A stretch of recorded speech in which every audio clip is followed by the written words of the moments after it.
Hello dear students, आज अपन electrochemistry का video लेकर आए हैं। इस पे अपन डिस्कस करेंगे कि हमें क्या क्या पढ़ना है। So let's start with it.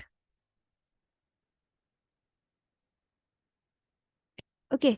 सो ये देखो, ये हेडिंग क्या डली है, इलेक्ट्रोकेमिस्ट्री, है ना। तो सबसे पहले यही कि इलेक्ट्रोकेमिस्ट्री है क्या, है ना। तो ये देखो, ये हेडिंग जो है ये दो चीज़ों से मिलके बनी है ना। एक है केमिकल, एक है इलेक्ट्रिकल।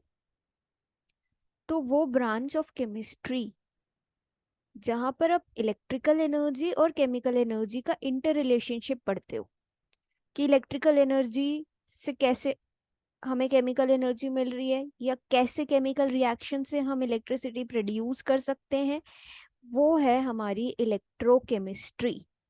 ठीक है। अब यहाँ पे दो पॉसिबिलिटीज हैं, ठीक है, जहाँ पे ये रिलेशनशिप एग्जिस्ट कर सकता है।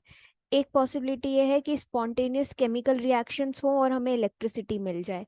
दूसरी में क्या, कि हम इलेक्ट्रिसिटी को यूज करें और नॉन स्पॉन्टेनियस केमिकल रिएक्शंस को परफॉर्म करवा पाए। ठीक है। तो इलेक्ट्रोकेमिस्ट्री क्या है? It is the study of production of electricity from energy released during spontaneous chemical reaction, and इस इलेक्ट्रिकल एनर्जी का यूज करके हम नॉन स्पॉन्टेनियस केमिकल रिएक्शंस को परफॉर्म करवाते हैं। तो अब हमें क्या मिला, इसका ब्रॉडर एस्पेक्ट इलेक्ट्रोकेमिस्ट्री का ये मिला कि हम क्या करते हैं कि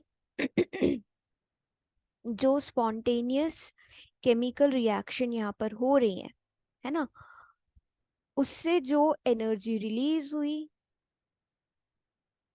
उस एनर्जी से हम नॉन स्पॉन्टेनियस केमिकल रिएक्शंस को परफॉर्म कराते हैं, और वही है हमारी इलेक्ट्रोकेमिस्ट्री। ठीक है। तो अब दो चीजें आती हैं।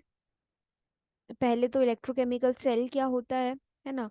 तो अब हम ये पढ़ रहे हैं, तो हमें, सिंस ये हम सोल्यूशन स्टेट में पढ़ रहे हैं, तो हमें इलेक्ट्रोड्स की जरूरत पड़ेगी। तो अब यहाँ पे हम सेल्स का डिस्कशन करेंगे। तो इलेक्ट्रोकेमिकल सेल क्या है? It is a device where chemical energy जो है हमारी, वो इलेक्ट्रिकल एनर्जी में कन्वर्ट होती है। ठीक है। तो a cell in which the progress of such an oxidation reduction reaction is associated with electric current is known as electrochemical cell, है ना। तो इलेक्ट्रोकेमिकल सेल दो टाइप्स के होते हैं। एक गैल्वेनिक सेल होता है जिसको हम वोल्टेक सेल भी कहते हैं, और एक हमारा एक और सेल होता है दूसरा, मुझे नाम याद नहीं आ रहा है। एक सेल और होता है हमारा, just a minute, electrolytic cell. तो गैल्वेनिक सेल और इलेक्ट्रोलिटिक सेल हम यहाँ पे देखेंगे। तो अभी हम देखते हैं गैल्वेनिक सेल। ठीक है। तो गैल्वेनिक सेल क्या होता है? ये एक डिवाइस है जहाँ पे स्पॉन्टेनियस केमिकल रिएक्शन की वजह से केमिकल हमारी इलेक्ट्रिसिटी हमारी प्रोड्यूस होती है ना। तो यहाँ पे रिएक्शंस होती हैं, अपने आप रिएक्शन हो रही है। हम सोल्यूशन में अ, ऐसा सॉल्ट लेते हैं, है ना, जो एनोड और कैथोड के पास इसके आयंस माइग्रेट करते हैं, जिससे इलेक्ट्रिकल एनर्जी प्रोड्यूस होती है। So it is a device which convert chemical energy into electrical energy. ठीक है। तो गैल्वेनिक सेल का ये एक लाइन याद रखना है, गैल्वेनिक सेल है क्या। ठीक है। इसका कॉमन एग्जांपल डेनियल सेल है। तो डेनियल सेल गैल्वेनिक सेल का एग्जांपल है, ये इसका सेटअप है। ठीक है। अब यहाँ पे दो सेल्स होते हैं, दो टाइप होते हैं। एक होता है ऑक्सीडेशन हाफ सेल, एक होता है रिडक्शन हाफ सेल। तो ऑक्सीडेशन मतलब, ऑक्सीडेशन के तीन चार डेफिनेशन है। पहली, loss of electron, addition of oxygen, या थर्ड क्या है, रिमूवल ऑफ हाइड्रोजन, है ना। तो ये ऑक्सीडेशन माना, ये रिडक्शन माना हमने। अभी ऐसा है क्यों, अभी मैं आपको बताऊंगी आगे। ठीक है। तो ये माना हमने कि यहाँ पे जिंक मेटल है, ये रॉड जो है इलेक्ट्रोड है, ये जिंक इलेक्ट्रोड है, ये कॉपर है। ठीक है, यहाँ हमने एक बल्ब लगा दिया। अब ये सोल्यूशन जो हमने लिया, जिंक को हमने जिंक सल्फेट के सोल्यूशन में डिप किया, कॉपर रॉड को हमने कॉपर सल्फेट के सोल्यूशन में डिप किया। ठीक है, और ये जो है ये हमारा सॉल्ट ब्रिज है। अब आपको एग्जाम में लास्ट ईयर आया है सॉल्ट ब्रिज के फंक्शन क्या है, तो ये भी अभी मैं बताऊंगी। ठीक है, तो अभी जैसे ही मैंने बोला कि ये ऑक्सीडेशन हाफ सेल है, ऑक्सीडेशन मतलब लॉस ऑफ इलेक्ट्रॉन, तो जो हमारा जिंक होगा ये जिंक 2+ में कन्वर्ट होगा। मतलब यहाँ पे लॉस हो रहा है ना इलेक्ट्रॉन का, 0 था, है ना, यहाँ लॉस हो रहा है इलेक्ट्रॉन का, 2 इलेक्ट्रॉन रिलीज हुए हैं। एक और डेफिनेशन है ऑक्सीडेशन की, increase in the oxidation state. तो जैसे ये लॉस हुआ तो हमने बोला ये ऑक्सीडेशन है। अब ये 2 इलेक्ट्रॉन यहाँ से ट्रेवल करके यहाँ आएंगे और ये कॉपर मेटल इसको एक्सेप्ट करेगा, तो ये न्यूट्रल हो जाएगा। तो अब कॉपर आयन कॉपर में कन्वर्ट हो गया, मतलब इसने गेन ऑफ इलेक्ट्रॉन किया, तो gain of electron is reduction, इसलिए हम इस सेल को कहते हैं रिडक्शन हाफ सेल। ठीक है, और ऑक्सीडेशन हाफ सेल हमेशा हम पहले ही ड्रॉ करते हैं, और ये कन्वेंशनल है, हम ऑक्सीडेशन हाफ सेल को पहले ही ड्रॉ करते हैं। अब यहाँ पे एक लगा हुआ है सॉल्ट ब्रिज। अब इस सॉल्ट ब्रिज की जरूरत क्या है, जरूरत यह है कि दो फंक्शंस हैं इसके, ये अच्छे से नोट डाउन कर लो। पहला तो ये मेंटेन करता है इलेक्ट्रिकल न्यूट्रलिटी को।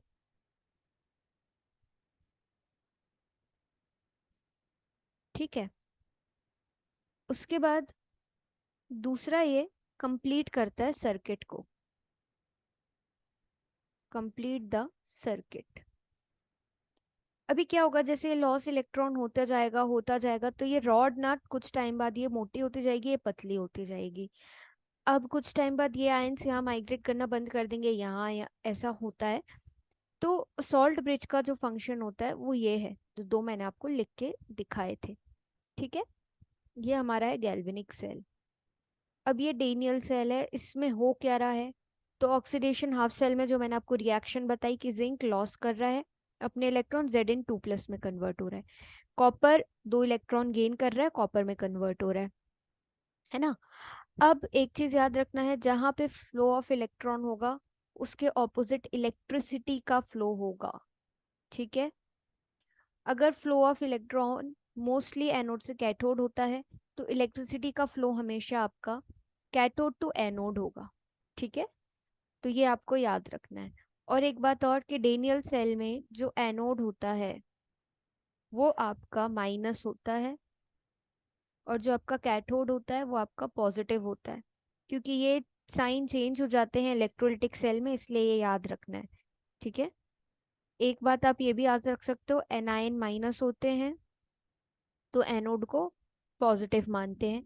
तो ये जो है ये इलेक्ट्रोलिटिक सेल में होता है, गैल्वेनिक सेल में एनोड इज नेगेटिव ओनली।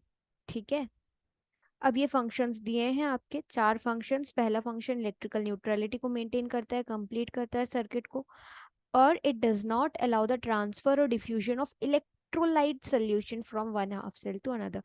तब जिंक सल्फेट इधर से इधर मूव नहीं करेगा, कॉपर सल्फेट में ना कॉपर सल्फेट यहाँ मूव करेगा, ओनली द आयंस मूव। ठीक है, फिर ये लिक्विड लिक्विड जंक्शन पोटेंशियल को प्रिवेंट करता है ना। तो ये ना पॉइंट आपको लिखने की जरूरत नहीं है, 3 पॉइंट सफिशिएंट है। फिर एक आता है आपका नेक्स्ट टॉपिक जो है सेल रिप्रेजेंटेशन। तो हम सेल को कैसे रिप्रेजेंट करते हैं, तो ये इंपॉर्टेंट है, ये आपको एग्जाम में भी आता है, रिएक्शन दे दी होती है उसको बोलते हैं बैलेंस करो या बताओ इसका रिप्रेजेंटेशन। तो सेल रिप्रेजेंटेशन में सबसे पहले हम एनोड लिखते हैं, उसके बाद हम लिखते हैं, ये हमारा सॉल्ट ब्रिज का साइन है, फिर हम लिखते हैं कैथोड। ठीक है, तो एनोड पे होता है ऑक्सीडेशन, ये हमें पता है इसलिए मैंने यहाँ लिखा है एनोड पे ऑक्सीडेशन, कैथोड पे रिडक्शन। ठीक है, अब आप इसको कैसे लिख सकते हो, इसको आप लिख सकते हो Zn 2+ में कन्वर्ट हो रहा है, सॉल्ट ब्रिज लगा है, कॉपर कॉपर कॉपर 2+ कॉपर में कन्वर्ट हो रहा है। ठीक है, तो इसकी ओवरऑल रिएक्शन क्या हो जाएगी, ओवरऑल रिएक्शन हो जाएगी ये, क्या, जिंक इसके साथ लिखेंगे और बाद वाला इसके साथ लिखेंगे। ठीक है, तो ये होता है सेल रिप्रेजेंटेशन। सो यहाँ पे लिखा क्या है एक बार पढ़ लेते हैं. Now if we attach some electrical device such as light bulb to the wire connecting to electrode we can operate the bulb. तो बल्ब ग्लो हो जाएगा. इससे हमें क्या पता चलता है, इलेक्ट्रॉन्स का फ्लो हो रहा है और इसकी वजह से इलेक्ट्रिसिटी प्रोड्यूस हो रही है. In other words, bye separating the half reactions हम वर्क एक्सट्रैक्ट कर रहे हैं स्पॉन्टेनियस केमिकल रिएक्शन से, है ना, क्योंकि वर्क इक्वल्स टू एनर्जी. हम यहाँ पे क्या हो रहा है, रिएक्शन हो रही है, रिएक्शन हो रही है, एनर्जी प्रोड्यूस हो रही है, उससे हमें वर्क मिल रहा है ना. या जो केमिकल रिएक्शंस हैं वो वर्क कर रही हैं, उससे हमें एनर्जी प्रोड्यूस हो रही है, वो एनर्जी इलेक्ट्रॉन्स को मूव कराने में हेल्प कर रही है, जिसकी वजह से इलेक्ट्रिसिटी प्रोड्यूस हो रही है. Both the ways you can say, क्योंकि वर्क इक्वल्स टू एनर्जी है. ठीक है, अब हम इलेक्ट्रोलिटिक सेल देखेंगे. तो आई होप आप लोग को ये समझ आया होगा. चलो एक एग्जाम्पल देते हैं. एक क्वेश्चन है, ठीक है. एक रिएक्शन दी है जो कि है निकल प्लस 2 सिल्वर आयंस, ये 2 है. They are converting into Ni2 plus plus silver. अब यहाँ पे बोला है सबसे पहले कि रिप्रेजेंट करो सेल. तो सेल रिप्रेजेंटेशन क्या होता है हमें पता है. पहले हम एनोड लिखते हैं, फिर कैथोड लिखते हैं. हमें पता है एनोड पे ऑक्सीडेशन होता है और oxidation is loss of electron. तो निकल निकल 2 प्लस में कन्वर्ट हो रहा है. फिर हमें पता है हम सॉल्ट ब्रिज का साइन लगाते हैं. हमें पता है कैथोड पे रिडक्शन होता है, reduction is gain of electron. तो ये सिल्वर हमारा इसमें कन्वर्ट हो गया. तो ये हमारा सेल रिप्रेजेंटेशन हो गया. ठीक है. दूसरा क्वेश्चन इनने पूछा है एनोड क्या है, कैथोड क्या है. तो आप सबको पता है एनोड निकल है, कैथोड सिल्वर है. थर्ड इनने पूछा है डायरेक्शन ऑफ करंट.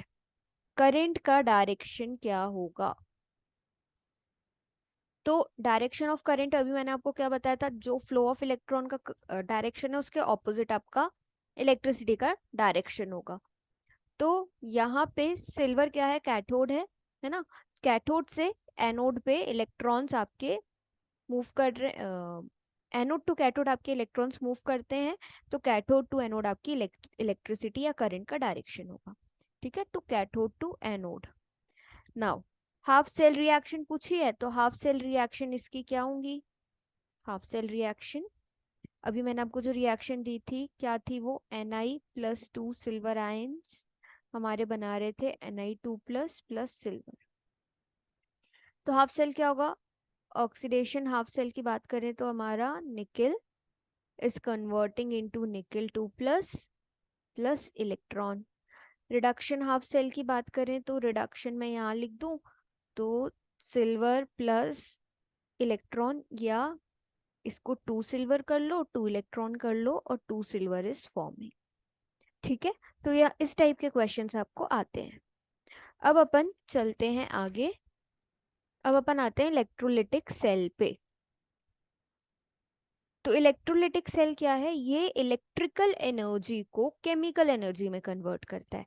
हमने गैल्वेनिक सेल देखा था कि वो केमिकल एनर्जी, केमिकल रिएक्शंस हो रही थी और हमें इलेक्ट्रिकल एनर्जी मिल रही थी.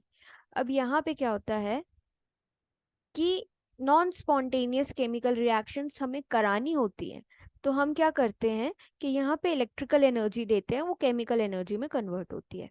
सो made to occur by causing flow of electricity through the cell by using outside source such as battery और जनरेटर, है ना. ये हमारा क्या करेगा, ये हमें इलेक्ट्रिकल एनर्जी देगा जिससे केमिकल रिएक्शन परफॉर्म होगी. तो यहाँ पे भी क्या होता है, 2 इलेक्ट्रोड्स आपके इलेक्ट्रोलिटिक सोल्यूशन में डिप होते हैं. वहां पे अलग अलग सेल्स यूज होते हैं और आपको ये याद रखना है कि इलेक्ट्रोलिटिक सेल में एक ही बीकर में इलेक्ट्रोड्स डिप होते हैं, बल्कि गैल्वेनिक सेल में एनोड का अलग था, कैथोड का अलग था. ठीक है, ये एक डिफरेंस है. फिर these electrodes are then connected to an external source जैसे बैटरी या जनरेटर, जिसकी वजह से आयंस मूव करते हैं ऑपोजिटली चार्ज इलेक्ट्रोड की तरफ और केमिकल रिएक्शन होती है. So this whole process is known as electrolysis and movement of ion is nothing but current, you all know. ये है आपका डायग्राम इसका. As in case of galvanic cell, flow of current through the electrolyte is due to movement of ions of oppositely charged electrodes, whereas in the external circuit, हाँ, it is due to flow of electrons, है ना. तो अगर आप अंदर जो solutions की बात करते हो तो सॉल्यूशन में यहाँ पे आयंस मूव कर रहे हैं, है ना, जिसके कारण आपकी इलेक्ट्रिसिटी जनरेट हो रही है. बट जो एक्सटर्नल सर्किट है, ये एक्सटर्नल सर्किट है हमारा, ये इंटरनल मानते हैं हम. तो यहाँ पे तो इलेक्ट्रॉन्स नहीं, यहाँ पे इलेक्ट्रॉन्स के कारण आपका इलेक्ट्रिसिटी जनरेट होती है, ठीक है। तो ये हमारा है इलेक्ट्रोलिटिक सेल, बस आपको इतना ही यहाँ पे ड्रॉ करना है, ज्यादा इसमें नहीं है। हाँ, एक चीज और है कि जो प्रोडक्ट ऑफ इलेक्ट्रोलिसिस है वो दो चीजों पे डिपेंड करते हैं, है ना। प्रोडक्ट ऑफ इलेक्ट्रोलिसिस किस किस पे डिपेंड करते हैं, एक तो ई नॉट वैल्यूज पे और दूसरा नेचर ऑफ इलेक्ट्रोड पे। तो ई नॉट वैल्यू क्या होती है, इलेक्ट्रोड पोटेंशियल क्या होता है, ये हम नेक्स्ट वीडियो में डिस्कस करेंगे। आई होप आप लोग को ये समझ आया होगा। इसके बाद हम करेंगे इलेक्ट्रोड पोटेंशियल और स्टैंडर्ड रिडक्शन पोटेंशियल क्या होता है, ठीक है। सो thank you and keep learning and subscribe to my channel if you are understanding the videos, okay?